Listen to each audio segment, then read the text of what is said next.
Hello दोस्तों, आप सभी का एक बार फिर से हार्दिक स्वागत है आपके अपने इस यूट्यूब चैनल पे। दोस्तों आज हम डिस्कस करने वाले हैं एम्स नागपुर के नर्सिंग ट्यूटर का पेपर, जो कि अभी कुछ ही दिनों पहले 8 अप्रैल 2022 को हुआ था। काफ़ी स्टूडेंट्स की डिमांड थी कि सर हमें एम्स नागपुर का जो अभी नर्सिंग ट्यूटर का एग्ज़ाम हुआ है कुछ ही दिनों पहले, वो पेपर हमें प्रोवाइड करवा दीजिए।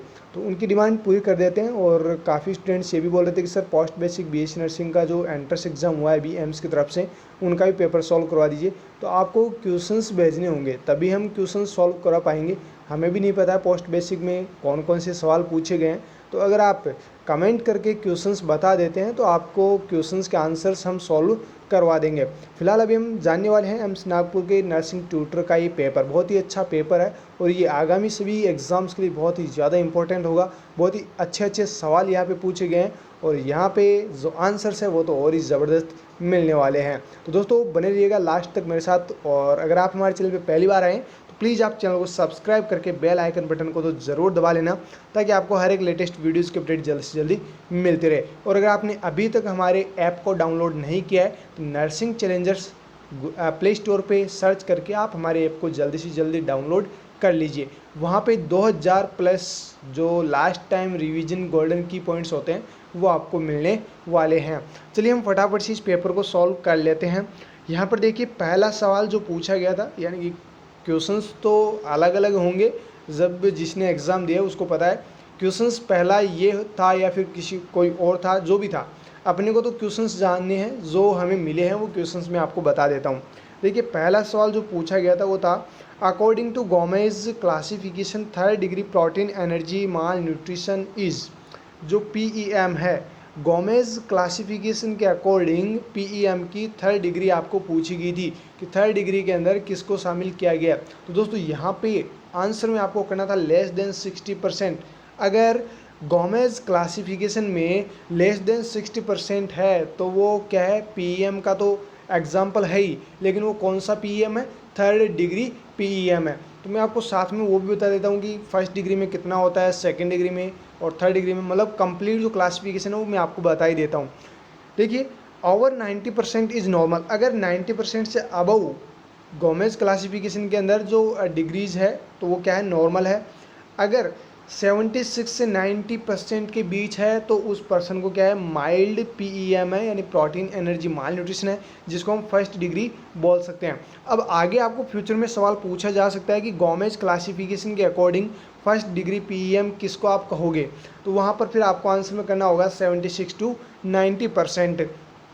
अगर आपको कहे मॉडरेट किसको कहोगे या फिर सेकेंड डिग्री किसको बोलोगे, तो फिर आपको आंसर में करना होगा 61 टू 75%। और अगर आपको कहे कि थर्ड डिग्री, तो अभी मैंने आपको यहाँ पे बताया थर्ड डिग्री का आपको पूछा भी गया था एम्स नागपुर नर्सिंग ट्यूटर के इस पेपर में, और आपको करेक्ट आंसर करना था लेस देन 60%। तो यहाँ पर देख सकते हैं, and less than 60% is severe, यानी थर्ड डिग्री। तो यहाँ पे दो प्रकार के क्वेश्चंस आपको पूछे जा सकते हैं। पहला सवाल तो इस प्रकार से पूछा जाएगा, माइल्ड, मॉडरेट और सीवियर पीईएम के आपको गोमेज क्लासिफिकेशन पूछा जा सकता है। तो माइल्ड को फर्स्ट डिग्री कहेंगे और मॉडरेट को सेकंड डिग्री और सीवियर को थर्ड डिग्री। तो इनसे आप याद कर सकते हैं, फर्स्ट डिग्री में 76 टू 90% होगा, सेकंड डिग्री में 61 टू 75% होगा, और थर्ड डिग्री में लेस देन 60% होगा। तो ये जो क्लासिफिकेशन है गोमेज क्लासिफिकेशन, ये अच्छे से याद कर लेना, फ्यूचर में ये क्वेश्चंस पूछे जा सकते हैं। बहुत ही इंपॉर्टेंट क्वेश्चंस है, और इनके जो रेशनल है वो तो और ही ज़बरदस्त है। आगे देखिए, longest when in the human body. सवाल पूछा गया था कि ह्यूमन बॉडी के अंदर सबसे लंबी वेन कौन सी है। यहाँ पे जो सवाल पूछा गया था उसका आंसर आपको करना था ग्रेट स्पेनियस वेन। जो ग्रेट स्पेनियस वेन है वो सबसे लॉन्गेस्ट वेन है हमारी ह्यूमन बॉडी के अंदर। ओके, यहाँ पे आगे देखिए, अगर आपको पूछा जाए कि सेकंड बिगेस्ट वेन कौन सी है, तो फिर आपको आंसर में करना है सुपीरियर वेना केवा। लेकिन अगर आपको पूछा जाए लॉन्गेस्ट वेन ह्यूमन बॉडी में सबसे लॉन्गेस्ट वेन कौन सी है, तो आपको आंसर में करना है ग्रेट स्पेनियस वेन। अगला सवाल देखिए, otoscope is used in, otoscope का क्या काम है या फिर ऑटोस्कोप को हम किस लिए यूज़ करते हैं। तो यहाँ पर आपको आंसर में करना था एग्जामिनेशन ऑफ द ईयर, यानी कि कान को एग्जामाइन करने के लिए, ईयर को एग्जामाइन करने के लिए ऑटोस्कोप यूज़ लिया जाता है। ऑटोस्कोप को और किस नाम से जाना जाता है ये भी आपको पूछा जा सकता है। तो देखिए, ऑटोस्कोप को ऑरिस्कोप के नाम से भी जाना जाता है। ये एक मेडिकल डिवाइस है जिससे हम क्या करते हैं, ईयर जो है उसको हम विजुअलाइज करते हैं। ओके, तो यहाँ पे आपको करेक्ट आंसर क्या करना था, एग्जामिनेशन ऑफ द ईयर। अगला क्वेश्चन देखिए, longest muscle in the human body, human body के अंदर सबसे लंबी मसल कौन सी है, लॉन्गेस्ट मसल। पहले आपको पूछा गया था लॉन्गेस्ट वेन, अब आपको पूछा जा रहा है लॉन्गेस्ट मसल। तो यहाँ पे आपको आंसर में करना था सार्टोरियस मसल। ऑप्शंस जो भी आपको मिले थे वहाँ पे आपको आंसर में क्या करना था, सार्टोरियस मसल। अब इसके बारे में थोड़ा सा और जान लेते हैं कि ये कितनी क्या लंबी होती है और इसमें कितने क्या कंपार्टमेंट्स बने हुए हैं। देखिए, the sartorius muscle is the longest muscle in the human body. It is strap like up to 600 mm in length and contains 5 to 7 neurovascular compartments. देखिए, यहाँ पे 3-4 सवाल आपके सॉल्व हो रहे हैं। सार्टोरियस मसल जो है वो लॉन्गेस्ट मसल है ह्यूमन बॉडी की, ये तो आपको पता चल ही गया है। साथ ही साथ आपको पूछा जा सकता है जो सार्टोरियस मसल है उसकी शेप कैसी होती है या किस टाइप की, किस लाइक की ये दिखती है। तो आपको आंसर में करना है स्टेप लाइक ये होती है। अगर आपको लेंथ इसकी पूछ ले कभी कभार तो 600 mm इसकी लेंथ होती है, ये भी आपको ध्यान रखना है। और इसमें कितने क्या न्यूरोवैस्कुलर कंपार्टमेंट्स बने होते हैं, तो आपको फिर आंसर में करना होगा 5 से 7। तो यहाँ पे 3-4 सवाल और भी आपके सॉल्व हो रहे हैं। अगला सवाल देखिए, डेमोग्राफिक गैप इज, सवाल पूछा गया था डेमोग्राफिक गैप से आप क्या समझते हैं। करेक्ट आंसर आपको करना था गैप या फिर demographic is the difference between birth rate and death rate, यानी कि बर्थ रेट और डेथ रेट के बीच का जो डिफरेंस होता है उसको हम क्या बोलते हैं, डेमोग्राफिक गैप बोलते हैं। जिन्होंने डेमोग्राफिक का ये आंसर किया था उनका आंसर सही हुआ था। बाकी जो ऑफिशियल आंसर की है वो तो आजकल सभी एम्स ने वैसे ही बंद कर ही दी है। अगर फिर भी ऑफिशियल आंसर की आती है तो वो आपको एक बार और बता देंगे, बट अभी के लिए यहाँ से समझ लीजिए डिमांड है बच्चों की, तो डिमांड तो पूरी करनी पड़ेगी। देखिए, अगला क्वेश्चन देखिए, long term organisation planning for administration is also known as. अगर कोई भी ऑर्गेनाइजेशन प्लानिंग कर रहा है एडमिनिस्ट्रेशन के लिए लंबे समय से, तो इसको हम क्या कहेंगे, इसको हम बोलेंगे स्ट्रेटजिक प्लानिंग। करेक्ट आंसर आपका क्या हो जाएगा, स्ट्रेटजिक प्लानिंग। अगला क्वेश्चन देखिए, research method to find cause and effect relationship is known as. सवाल पूछा गया है कि कौन सा वो रिसर्च मेथड है जिसमें हम कॉज और इफेक्ट के रिलेशनशिप को फाइंड आउट करते हैं। करेक्ट आंसर आपको करना था एक्सपेरिमेंटल रिसर्च। जैसे कि आप सभी को पता है अभी कोविड वैक्सीनेशन चल रहा है, तो ऐसा तो है नहीं कि कोविड की जो वैक्सीन है कोविशील्ड और कोवैक्सीन जैसे ही बनी और डायरेक्टली लॉन्च कर दी और डायरेक्टली लोगों को लगाने लगे, ऐसा तो है नहीं।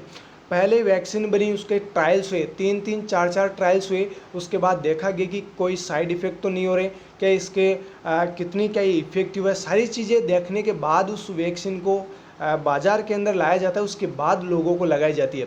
तो यहाँ पे आपको यही तो पूछा गया कॉज और इफेक्ट रिलेशनशिप, कॉज और इफेक्ट दोनों चीज़ों के रिलेशनशिप को जानने के लिए जो रिसर्च मेथड यूज़ करते हैं वो कौन सा होता है, एक्सपेरिमेंटल रिसर्च। देखिए, the main method for cause effect research is experimentation. यानी एक्सपेरिमेंटल रिसर्च क्या होता है, कॉज और इफेक्ट के रिलेशनशिप को जानने के लिए जो मेथड यूज़ किया जाता है वो कौन सा होता है, एक्सपेरिमेंटल रिसर्च।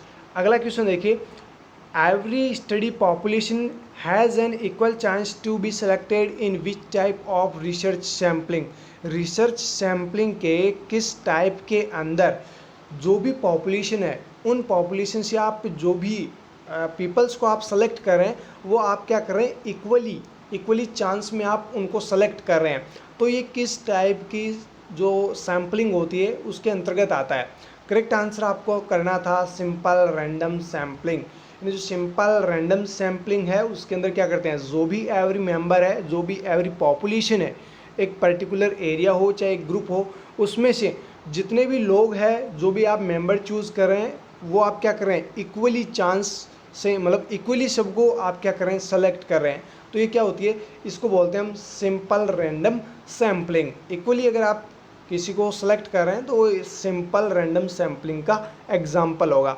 अगला सवाल देखिए, process of unconscious forgetfulness of और अनप्लीजेंट और unwanted conflict that producing emotion is called. यहाँ पे एक पूरी डेफिनेशन दी गई और पूछा गया कि किसकी डेफिनेशन है।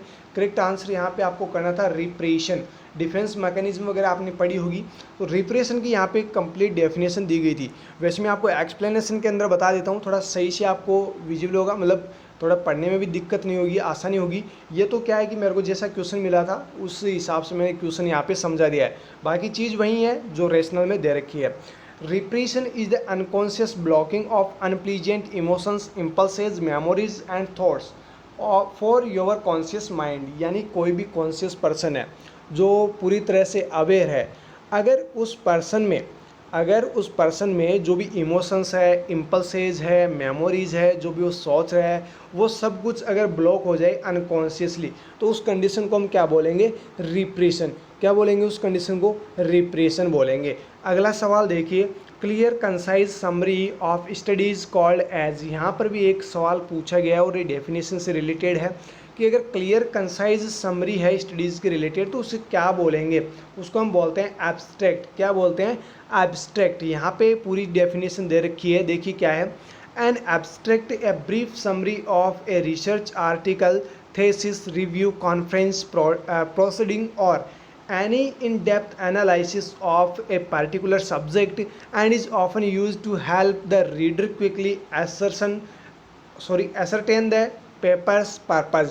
देखिए एब्स्ट्रैक्ट का मतलब क्या होता है? ब्रीफ समरी होती है।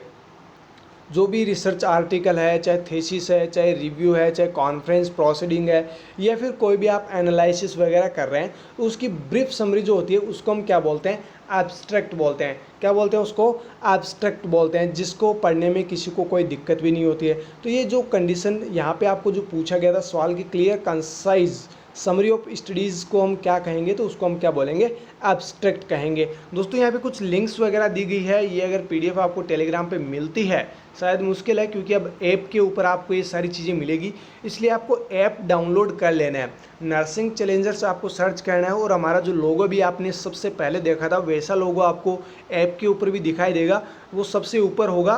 पूरा नाम ज़रूर लगाना और सबसे ऊपर जो ऐप होगा नर्सिंग चैलेंजर्स, वो आपको ज्वाइन कर लेना है, यानी वो आपको डाउनलोड करके वहाँ पे अपने आप को रजिस्टर कर लेना है। तो ये हमारे मोबाइल ऐप की लिंक है और ये हमारे कोर्स की लिंक है।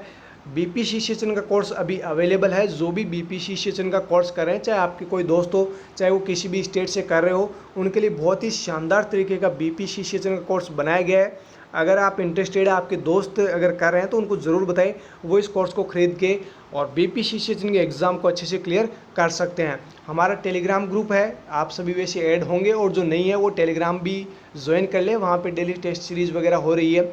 और ये हमारा चैनल है जहाँ पे कोई भी पीडीएफ शेयर की जाती है वो आपको सेफ मिल जाती है, कभी भी आप ढूंढो यहाँ पे इस चैनल के ऊपर तो आपको मिल ही जाएगी। ग्रुप में तो क्या है, डेली टेस्ट सीरीज़ वगैरह होने की वजह से थोड़ी ऊपर चली जाती है।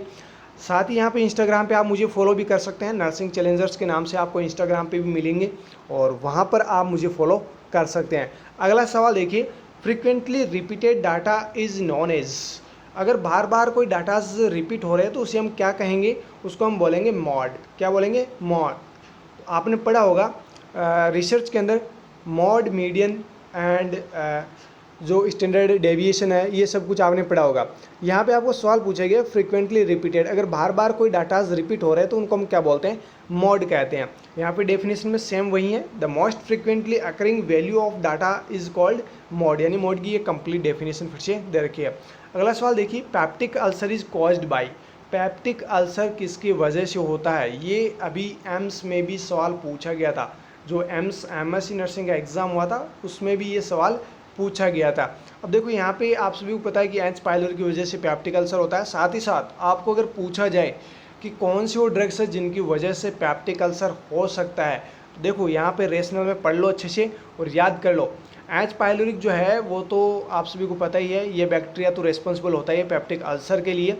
देखिए, the most common cause of peptic ulcer are infections with the bacterium Helicobacter pylori, जो हेलिकोबैक्टर पाइलोरी है इसकी वजह से होने वाली ये एक प्रकार की डिजीज कंडीशन है। साथ ही साथ and long term use of non steroidal anti inflammatory drugs यानी NSAIDs such as ibuprofen and naproxen sodium. जैसे कि यहाँ पे दो एग्जाम्पल दिए गए हैं, आइबुप्रोफेन और नेप्रोक्सेन सोडियम, ये एनसेड्स के एग्जाम्पल है। अगर कोई पर्सन एनसेड्स काफ़ी लंबे समय से खा रहा है या ले रहा है तो उस पर्सन को भी पेप्टिक अल्सर हो सकता है। तो यहाँ पे दो चीज़ें आपको पता चल गई है, एक तो कि जो बैक्टीरिया हेलिकोबैक्टर पाइलोरी होता है वो पेप्टिक अल्सर कोज करता है।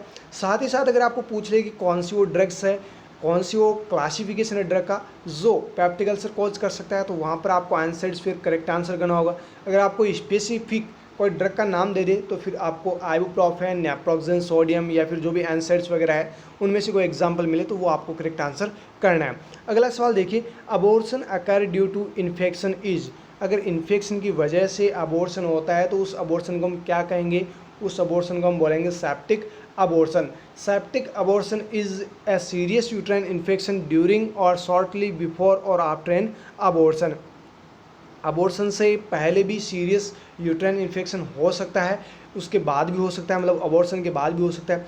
लेकिन ये जो सेप्टिक अबॉर्शन होता है वो मेनली इन्फेक्शन, यानी अगर सीरियस इन्फेक्शन हो चुका है यूट्राइन के अंदर, यूट्रस के अंदर, तो वो अबॉर्शन जो होगा वो सेप्टिक अबॉर्शन कहलाएगा। ओके, ये सवाल पूछा गया था। अगला सवाल देखिए, which of the following is a not type of probability sampling. सवाल पूछा गया है कि कौन सा एक ही प्रोबेबिलिटी सैम्पलिंग का टाइप नहीं है। चार ऑप्शन आपके सामने हैं, चारों में से आपको एक वो चूज करना है जो प्रोबेबिलिटी सैम्पलिंग का टाइप नहीं है। करेक्ट आंसर आपको यहाँ पे करना था ऑप्शन सी, जजमेंटल सैम्पलिंग। ये प्रोबेबिलिटी सैम्पलिंग का टाइप नहीं है। बाकी जो तीन ऑप्शन दिए गए हैं, simple random sampling, cluster sampling and systemic sampling, ये तीनों के तीनों प्रोबेबिलिटी सैम्पलिंग के टाइप्स है। अगला सवाल देखिए, involuntary irregular and unpredictable muscle movement is known as. यहाँ पे कोरिया की डेफिनेशन पूछी गई है कि अगर वॉल्यूंट्रली, इरेगुलरली और अनप्रेडिक्टेबल मसल मूवमेंट्स हो रहे हैं तो इनको हम क्या कहेंगे, इनको हम कहते हैं टर्म के अंदर कोरिया। क्या बोलते हैं, कोरिया। शायद आपने पहले पढ़ा भी होगा, नहीं पढ़ा है तो सुन लीजिए, बहुत ही इंपॉर्टेंट सवाल है जो फ्यूचर कम्पिटिटिव एग्जाम्स में देखने को मिल सकता है। देखिए यहाँ पे कोरिया की वही डेफिनेशन है जो ऊपर यहाँ पे क्वेश्चन में आपको पूछी गई है। Korea is a movement disorder that causes involuntary irregular unpredictable muscle movements. यानी जो कोरिया है वो क्या है, मूवमेंट डिसऑर्डर है। क्या है ये, मूवमेंट डिसऑर्डर है, जिसमें क्या होता है, जो मसल्स मूवमेंट्स होते हैं वो इनवॉल्यूंट्रीली होते हैं, इरेगुलर होते हैं और अनप्रेडिक्टेबल होते हैं। ऑटोमेटिकली मसल्स मूवमेंट करती रहती है ना। तो ये जो कंडीशन कहलाती है वो कहलाती है कोरिया। तो दोस्तों ध्यान रखना, बहुत ही इंपॉर्टेंट सवाल है, आगे पूछा जा सकता है। अगला सवाल देखिए, blood accumulate in pleural space is known as. अगर प्लूरल स्पेस के अंदर ब्लड एक्यूमुलेट हो जाए तो इस टर्म को क्या कहेंगे, इस टर्म को बोलते हैं हम हीमोथोरैक्स। हीमोथोरैक्स, देखिए haemothorax is a condition of blood in the space between the chest wall and lungs the pleural cavity. यानी कि चेस्ट वॉल और लंग्स के बीच में जो कैविटी बनी होती है जिसको हम बोलते हैं प्लूरल कैविटी, अगर उसके अंदर ब्लड का कलेक्शन हो जाता है तो उस टर्म को हम बोलते हैं हीमोथोरैक्स। ध्यान रखिएगा, छोटी छोटी बातें जो होती है, छोटे छोटे जो सवाल होते हैं वो आपको पूछ ली जाते हैं, और ये छोटे छोटे जो सवाल होते हैं वहीं गलत हो जाते हैं क्योंकि ओवर कॉन्फिडेंस होता है सभी के अंदर, ये तो मेरे को आता है, और वो वहाँ पे क्वेश्चन तो करके आ जाता है, फिर मेरे को आता है ऐसे करते रहता है। जब आंसर की वगैरह मिलती है फिर कहता है यार ये तो मेरा गलत हो गया, बहुत ईजी सवाल था फिर भी ये गलत हो गया। जो ज़्यादा ईजी होता है वहीं हमेशा क्वेश्चन गलत होता है, तो थोड़े ध्यान रखा करो ऐसे क्वेश्चंस का। ओके, अगला सवाल देखिए, the pulse rate is 52 beats per minute is indicate. 2 बार बीट लिखा है, कोई बात नहीं, एक बार बीट समझ लीजिए। यहाँ पे जो पल्स रेट है वो 52 बीट पर मिनट है, तो ये किसको इंडिकेट कर रही है। करेक्ट आंसर आपको करना था ब्रेडी कार्डिया। ऑप्शंस में आपको दिए गए होंगे ब्रेडी कार्डिया, टेकी कार्डिया, ब्रेडिनिया, टेकिनिया, वहाँ पर आपको आंसर में क्या करना था, ब्रेडी कार्डिया। अगर आपको नॉर्मल पल्स रेट पूछेगी, नॉर्मली अगर एक हेल्दी ह्यूमन बींग्स की बात करें तो नॉर्मल पल्स रेट कितने क्या होती है, ध्यान रखना 60 to 100 बीट्स पर मिनट आपको आंसर में करके आना है। अब सवाल यही तो पूछे जाते हैं कि ब्रेडी कार्डिया की कंडीशन में क्या होगा, ब्रेडी कार्डिया की कंडीशन में क्या होगा, लेस देन 60। क्या हो जाएगा, लेस देन 60 अगर है तो वो कंडीशन कहलाएगी ब्रेडी कार्डिया। और अगर मोर देन 100 है तो वो कंडीशन क्या कहलाएगी, टेकीकार्डिया। और नॉर्मल की बात करें तो 60 to 100, 60 से लेकर 100 के बीच में जो पल्स रेट है वो क्या है, नॉर्मल है। नॉर्मली ये इंडिकेट मानी जाती है। इनसे अगर कम या ज़्यादा होती है तो उनको ब्रेडिकार्डिया और टेकीकार्डिया की कंडीशन मानी जाएगी। अगला सवाल देखिए, which neurotransmitter active in motor activity. जब भी मोटर एक्टिविटी होती है तो कौन सा वो न्यूरोट्रांसमीटर है जो एक्टिव हो जाता है। करेक्ट आंसर आपको करना था एसिटाइल कोलिन। जब भी फ्यूचर में ऐसा क्वेश्चन पूछा जाए कि मोटर एक्टिविटी के लिए कौन सा न्यूरोट्रांसमीटर रिस्पॉन्सिबल होता है, करेक्ट आंसर आपको करना है एसिटाइल कोलिन। अगला सवाल देखिए, the weight is less than height is indicate. अगर हाइट की बजाय वेट कम है तो ये किसको इंडिकेट कर रहा है, ये इंडिकेट कर रहा है अंडर वेट को। ये किसको इंडिकेट कर रहा है, अंडर वेट को। अगला सवाल देखिएगा, district mental health programme first started in which state. ये भी पूछा गया था कि जो डिस्ट्रिक्ट मेंटल हेल्थ प्रोग्राम है वो सबसे पहले किस ज़िले में चलाया गया था, किस स्टेट में चलाया गया था, सॉरी किस राज्य में स्टार्ट किया गया था। करेक्ट आंसर आपको करना था कर्नाटक। जो कर्नाटका है वहाँ पर सबसे पहले district mental health programme start किया गया था। अब देखिए यहाँ पे, between 1985 and 1990 NIMHANS conducted a pilot project in Bellary district of Karnataka. जो बेलरी डिस्ट्रिक्ट ऑफ कर्नाटका है वहाँ पे निमांस ने सबसे पहले ये पायलट प्रोजेक्ट कंडक्ट किया था 1985 से 1990 के बीच में, to assess the feasibility of what is today known as the district mental health programme. यानी ये जो फिजिबिलिटी है उसको असेस करने के लिए कंडक्ट किया था निमांस ने ये प्रोजेक्ट, और इसको करंटली जिस नाम से जाना जाता है वो है district mental health programme. District mental health programme के नाम से इसको प्रेजेंट टाइम में जाना जाता है। आगे देखिए अगला question, exactly record conversation between nurse patient is called. Nurse और पेशेंट के बीच में जो एग्जैक्टली जो कन्वर्जेशन होता है, जो भी कन्वर्जेशन रिकॉर्ड होता है उसको हम क्या कहते हैं, उसको हम कहते हैं प्रोसेस रिकॉर्डिंग। क्या बोलते हैं उसको, प्रोसेस रिकॉर्डिंग। अगला सवाल देखिए, neural tube defect is due to. ये तो आप सभी को पता है, बिल्कुल नॉर्मल क्वेश्चन, और ये बार बार सभी कम्पिटिटिव एग्जाम में ऑलमोस्ट पूछा ही जाता है कि न्यूरल ट्यूब डिफेक्ट किसकी वजह से होता है। फॉलिक एसिड की डेफिशिएंसी की वजह से क्या होता है, न्यूरल ट्यूब डिफेक्ट होता है। अगला सवाल देखिए, anti D injection can be administration by which route. सवाल पूछा गया था कि जो एंटी डी इंजेक्शन होता है वो किस रूट से एडमिनिस्टर किया जाता है। आप सभी को पता है ये इंट्रामस्कुलरली ये इंजेक्शन लगाया जाता है, और कब लगाया जाता है, with in 72 hours of birth. यानी कि प्रेगनेंसी कंसीव कर रखी है और बेबी डिलीवर होने वाला है।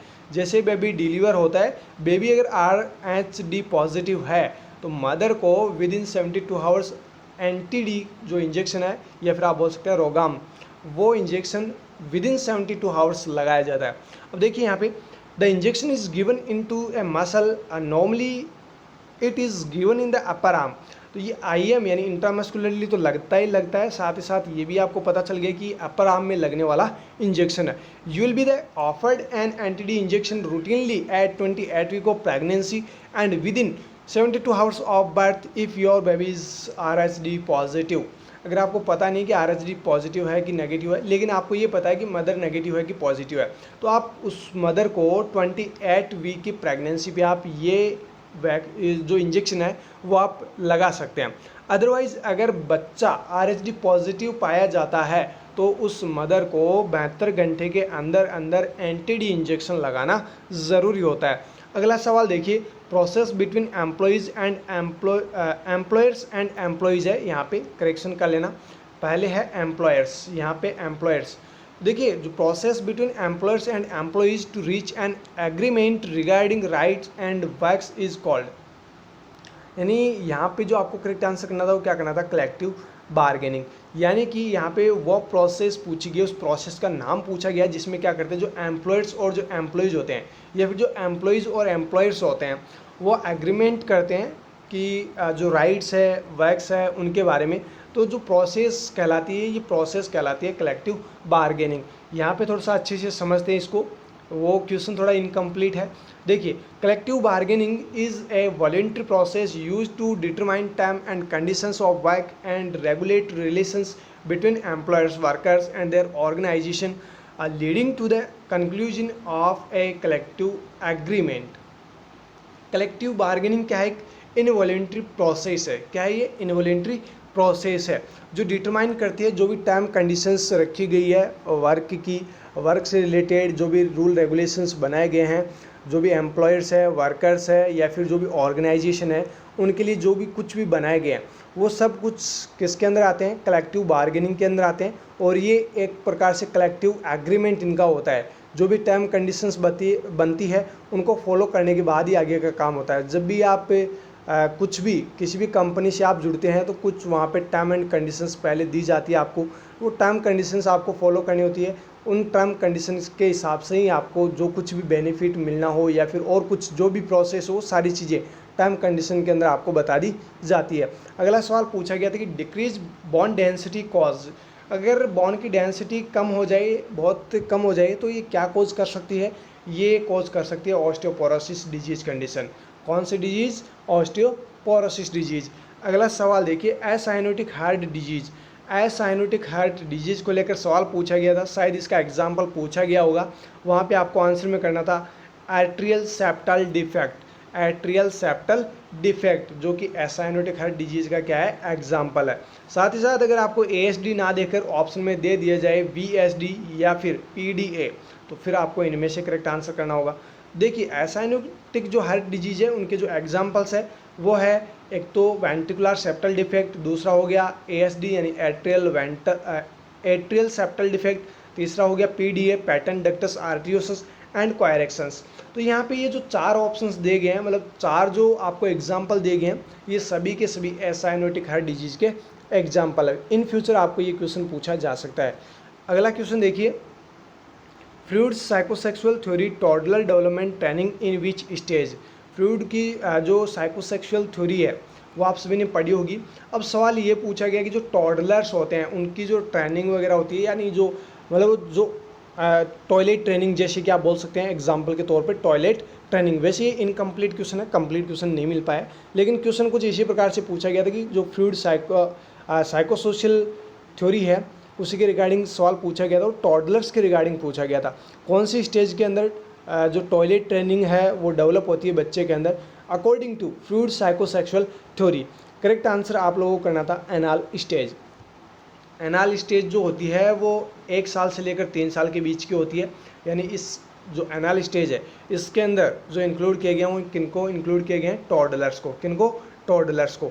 इस एज के अंदर ब्लैडर कंट्रोल जो है बच्चे के अंदर डेवलप होता है, ये आप सभी को पता ही होगा।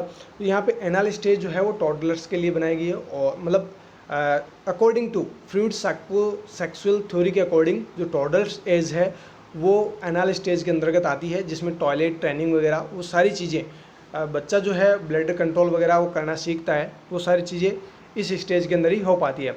अगला सवाल पूछा गया था कि जेल नेल्सन जो स्टेन है वो कौन सा टाइप है या फिर किस प्रकार का ये टाइप है। देखिए, Ziehl Neelsen stain is a type of, आप सभी को पता होगा टीबी के पेशेंट्स को, या फिर मतलब टीबी का जब भी स्पुटम कलेक्शन करने के बाद जो जांच वगैरह होती है वो जेल नेल्सन स्टेन से भी कर सकते हैं। यानी जो टीबी का जो माइक्रो ऑर्गेनिज्म होता है वो किस प्रकार का होता है? एसिड फास्ट बेसिलाई होता है, और ये एसिड फास्ट स्टेन जो है वो इसके लिए यूज़ किया जाता है, इससे डिटेक्ट किया जाता है एसिड फास्ट स्टेन से। तो जेल नेल्सन स्टेन को और किस नाम से जाना जाता है? एसिड फास्ट स्टेन के नाम से। और इसको किसने डेवलप किया था वो भी देख लीजिए। Ziehl Neelsen stain is a type of acid fast stain first introduced by Paul Ehrlich. जो पॉल एरिल्च है उन्होंने जेल नेल्सन स्टेन या फिर एसिड फास्ट स्टेन के बारे में बताया था। अगला सवाल देखिए, process of repetitive and negative thinking is called as.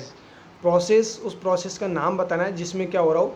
Repeating, बार बार नेगेटिव थिंकिंग, बार बार या तो कोई वर्ड्स बोल रहा हो या फिर कोई नेगेटिव थिंकिंग जनरेट हो रही हो, तो इस टर्म को क्या कहेंगे? इस टर्म को बोलते हैं रूमिनेशन। रूमिनेशन इस टर्म को कहते हैं। अगला सवाल देखिए, in acute rheumatoid arthritis fever the major symptom is, यानी जो एक्यूट रूमेटॉइड आर्थराइटिस है उसका आपको मेजर सिम्टम पूछा गया था। मेजर सिम्टम में आपको ऑप्शन में कोरिया दिया गया था और यही आपको करेक्ट आंसर करना था। बाकी अदर जो और होते हैं, जो मेजर सिम्टम्स होते हैं एक्यूट रूमेटॉइड आर्थराइटिस के, या फिर एक्यूट रूमेटॉइड जो रूमेटिक फीवर है उसके जो सिम्टम्स हैं, मेजर सिम्टम्स, वो कौन कौन से होते हैं? Carditis, arthritis, chorea, erythema marginatum and subcutaneous nodules. तो ये क्या है, मेजर सिम्टम्स है। और जो बार बार कम्पिटिटिव एग्जाम्स जो भी होती है, सेंट्रल गवर्नमेंट एग्जाम्स, एक न एक एग्ज़ाम को छोड़कर हर एक एग्ज़ाम में ये क्वेश्चन पूछा ही जाता है, ध्यान रखना है इस क्वेश्चन का। अगला सवाल देखिए, Z tract method used in. जो जेड ट्रैक्ट मेथड है वो कैसे यूज़ किया जाता है, इंट्रामस्कुलरली यूज़ करते हैं, आप सभी को बताइए। डेक्स्ट्रान आयरन जब लगाया जाता है तो जेड ट्रैक्ट मेथड ही यूज़ लिया जाता है। देखिए एक्सप्लेनेशन के अंदर इसको और समझते हैं। The Z tract method of IM injection prevents leakage of irritation and discoloring medications such as iron dextran into the subcutaneous tissues। Z tract method हम यूज़ क्यों करते हैं, ताकि जो भी आपने इंजेक्शन लगाया, जैसे आयरन डेक्स्ट्रान आप लगा रहे हैं, वो इंजेक्शन आपने लगा दिया तो ये वापस लीक ना हो। आपने बॉडी के अंदर इसको डाल तो दिया, लेकिन ये अगर आपने जेड ट्रैक्ट मेथड यूज़ नहीं किया ना तो ये वापस बाहर निकल आएगा। तो इससे बेटर है कि जेड ट्रैक्ट टेक्निक यूज़ करो, जिससे ये वापस लीक ना हो, इरिटेटिंग ना हो और डिस्कलरिंग जो मेडिकेशन की वजह से हो रहा है वो भी ना हो। तो इसके लिए हम जेड ट्रैक्ट मेथड जो है वो यूज़ करते हैं। अगला सवाल देखिए, जोरी विंडो मॉडल के अंदर सभी को इंक्लूड किया गया है, एक को छोड़कर एक्सेप्ट से क्वेश्चन पूछा गया था। जो ऑप्शन में आपको दिए गए थे वो सारे के सारे जोरी विंडो मॉडल से रिलेटेड थे। एक जो था वो आपको करना था करेक्ट आंसर, और वो जोरी विंडो मॉडल के अंदर इंक्लूड नहीं किया गया, वो है क्लोज एरिया। देखिए, the window consist of 4 segments of human interaction, open, hidden, blind and unknown. जो जोरी विंडो है उसके अंदर जो 4 सेगमेंट बनाए गए हैं, उनके अंदर जो ह्यूमन इंटरेक्शन के लिए अलग अलग जो इसके अंदर इंक्लूड किए गए हैं वो कौन कौन से हैं, open area, hidden area, blind area and unknown. जो आपको ऑप्शंस दिए गए थे, 3 ऑप्शंस तो यही होंगे और चौथा ऑप्शन ये होगा क्लोज एरिया।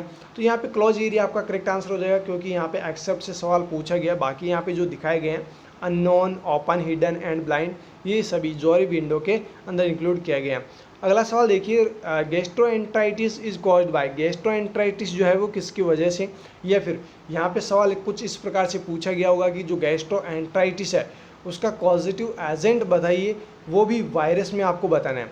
मतलब कौन सा वो वायरस है जिसकी वजह से गैस्ट्रोएंटराइटिस कॉज होता है। अलग अलग पूछे जा सकते हैं, कभी कभार बैक्टीरिया को लेकर पूछ लेते हैं, कभी कभार वायरस को लेकर पूछ लेते हैं। सवाल का आपको आंसर करना था रोटा वायरस। और आप सभी को पता ही होगा, मोस्ट कॉमनली जो भी बच्चे होते हैं, चिल्ड्रंस होते हैं, उनमें डायरिया का मोस्ट कॉमन कॉज जो होता है वो होता है रोटा वायरस। ये सवाल तो बार बार पूछा जाता है, जो भी मैंने आपको बताया। देखिए, अब rotavirus is most common cause more than 90% of infections in human. जो भी ह्यूमन बींग्स होते हैं उनके अंदर 90% से ज़्यादा जो इन्फेक्शन कॉज करने वाला एजेंट होता है वो होता है rota virus. The virus is transmitted by faeco oral route. और ये जो वायरस है वो फीको ओरल रूट से ट्रांसमिट होने वाला वायरस होता है। It infects and damage the cells that lines the small intestine and cause gastroenteritis.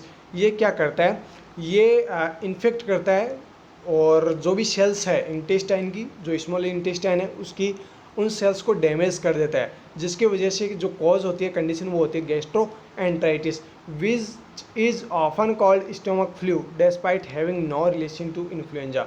मतलब इस कंडीशन को हम स्टोमक फ्लू भी कह सकते हैं, लेकिन ध्यान रहे ये कोई इन्फ्लुएंजा की तरह या फिर इन्फ्लुएंजा से मिलता जुलता कोई वर्ड नहीं है।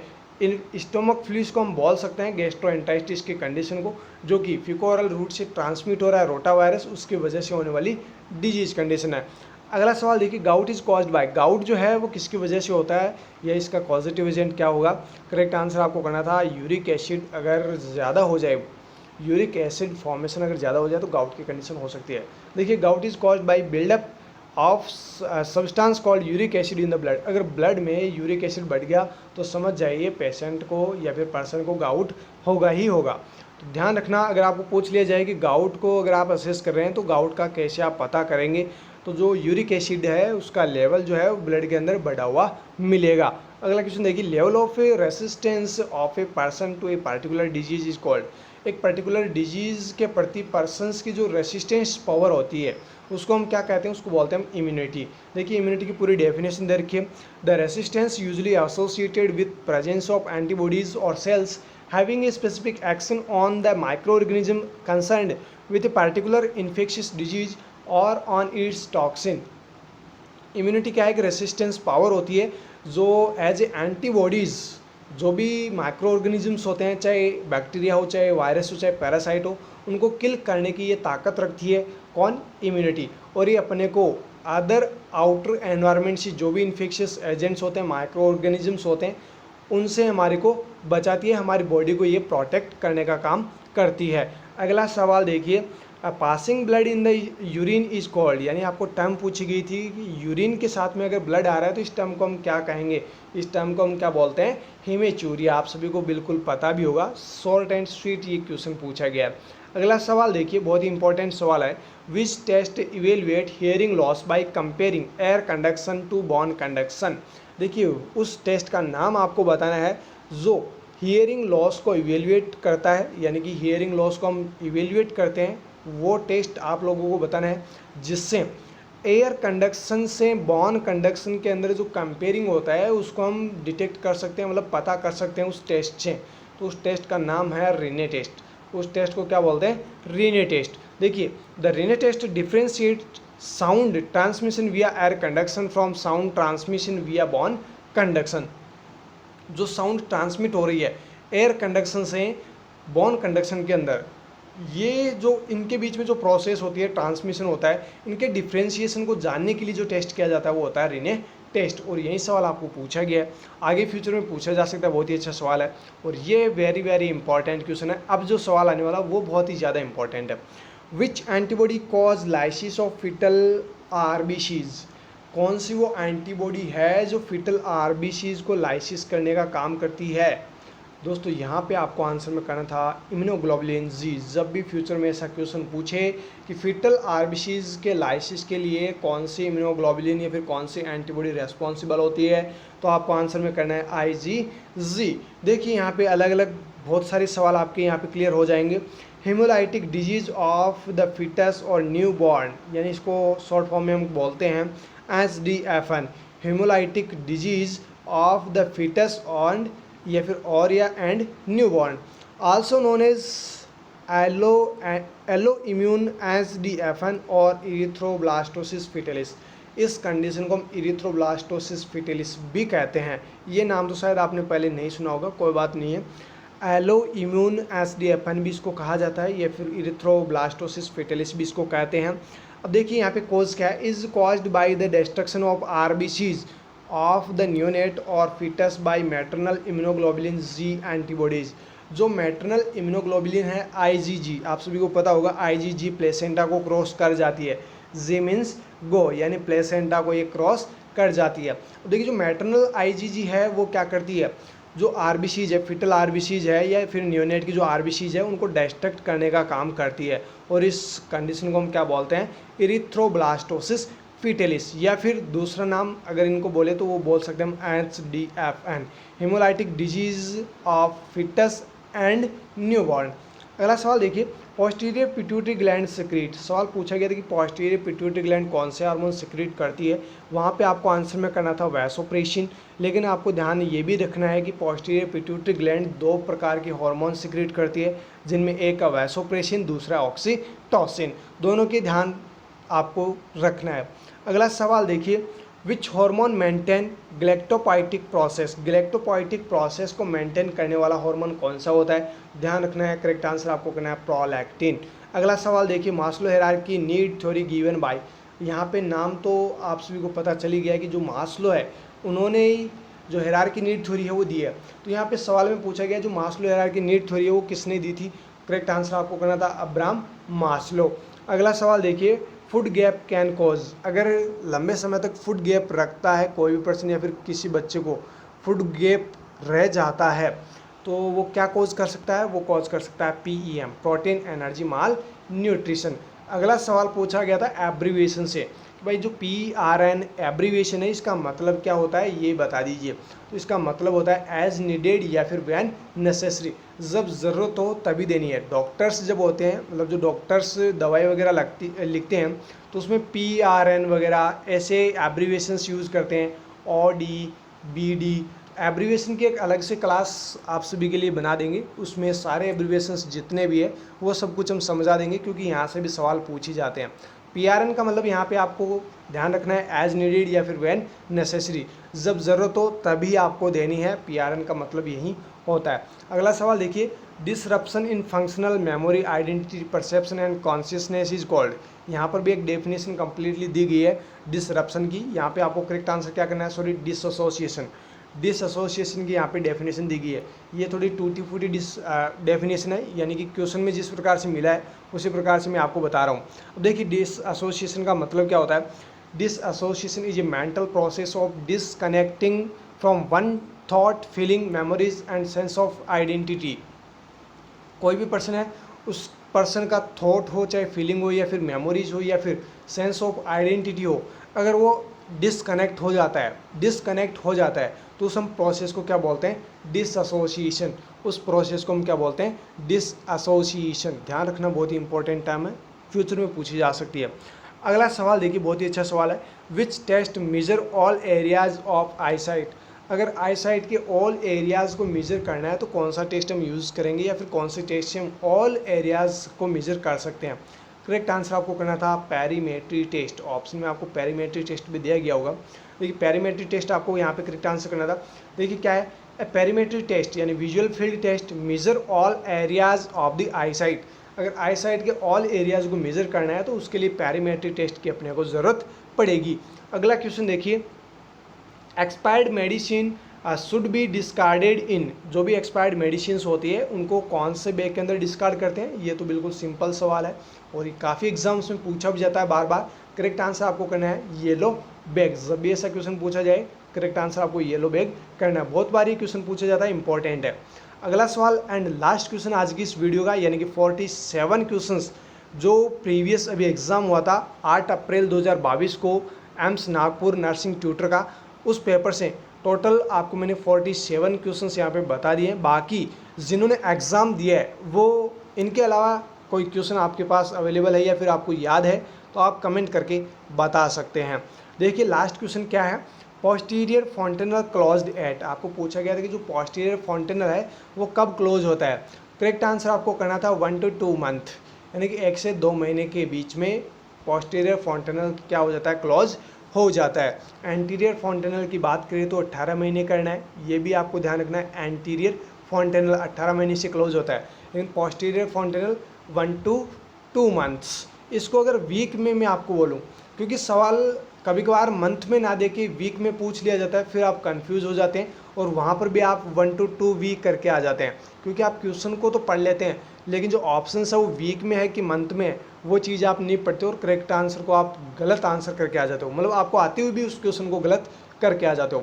अगर वीक में बात करें तो 4 to 8 वीक आप बोल सकते हैं, यानी कि वही बात है 1 महीने से लेकर 2 महीने। वीक में क्या हो जाएगा, 4 से 8 वीक। तो जो पोस्टीरियर फॉन्टेनल है वो यूजुअली 1 से 2 महीने की एज पे ऑटोमेटिकली क्लोज हो जाते हैं। तो दोस्तों ये थे हमारे 47 क्वेश्चंस जो एम्स नागपुर नर्सिंग ट्यूटर के एग्ज़ाम में पूछे गए थे। ये मेमोरी बेस्ड पेपर था और ये सवाल मुझे स्टूडेंट्स की तरफ से मिले हैं और काफ़ी स्टूडेंट्स ये पूछ भी रहे थे कि सर हमें क्या एम्स नागपुर का जो अभी एग्ज़ाम हुआ था कुछ ही दिनों पहले उसका पेपर मिल सकता है क्या। तो उसी के रिगार्डिंग, उन्हीं की फरमाइश की रिगार्डिंग ये पेपर बनाया गया है। ये जो भी क्वेश्चंस मिले हैं वो सभी क्वेश्चंस आपको बता दिए गए हैं, बाकी अगर क्वेश्चंस मिलते हैं तो वो भी आपको बता दिए जाएंगे। दोस्तों आप सभी से एक रिक्वेस्ट ज़रूर है, अगर आपने अभी तक हमारे चैनल को सब्सक्राइब नहीं किया है तो प्लीज़ आप चैनल को सब्सक्राइब कर लो, वीडियो को लाइक कर दो और ज़्यादा से ज़्यादा अपने फ्रेंड्स को शेयर भी कर दो। और अगर आपने ऐप अभी तक डाउनलोड नहीं किया है तो ऐप को जल्दी से जल्दी डाउनलोड कर लो, वहाँ पे बहुत कुछ आपको मिलने वाला है। एम्स नॉर्सेट 2022 की तैयारी जो है वो हम स्टार्ट करने जा रहे हैं बहुत जल्द। टॉपिक वाइज हम स्टार्ट करेंगे, हर एक टॉपिक को अच्छे से समझेंगे और अच्छे से याद करेंगे ताकि हम एम्स नॉर्सेट की मजबूत तैयारी कर सकें। तो दोस्तों फिर मिलेंगे नए वीडियो के साथ, तब तक के लिए आप हमारे साथ बने रहिएगा। Thank you so very much.